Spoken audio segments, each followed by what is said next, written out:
Natuwa nga sa mga ganitong laro tong si Ayla. Gusto niya lagi kami nagbabahay-bahayan. Kaya naisip namin na hayaan na siyang bumukod at tumira na siya sa sarili niyang bahay. At dahil wala pa naman kami maiipamana sa kanyang house and lot, naisip namin na itong tent house na lang muna. At dahil girl ang aming madam, edi syempre pink ang pinili naming color. Para bagay naman sa kanyang kaartehan. Hey. Pagbukas pa nga lang, alam kong matutuwa itong si Ayla. Kasi kung sa kumot niya, sobrang saya na niya, ano pa kaya ito? Agad naman sinimula ng kanyang daddy ang pag-assemble nitong tent house kasi nga excited na kaming ipakita to kay Ayla. Mabilis lang naman na mag-assemble kasi ilulusot lang naman yung mga sticks dun sa butas ng tent.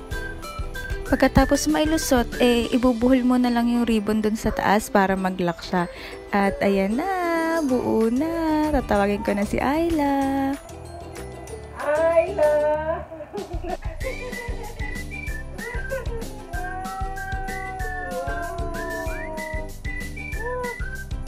This is your dream, Ayla.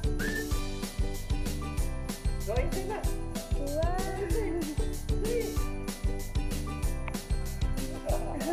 Osi po, oh. Wow. You like it? Yes. They like it? You like it? Thank you, Mommy. You like it, Ayla? Hi! Ayla, peekaboo! Hi! Hi! Hello! Ang baby naman. Ayla, hello! Ayla!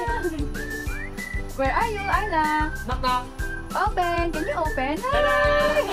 Close the door! Open the door! Close the door! Open the door! Open the door! Close the door! Open the door! Close the door! Ayla?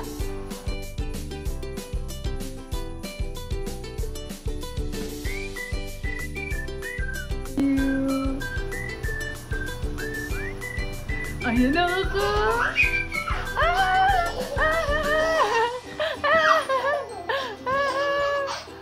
Ikaw talaga!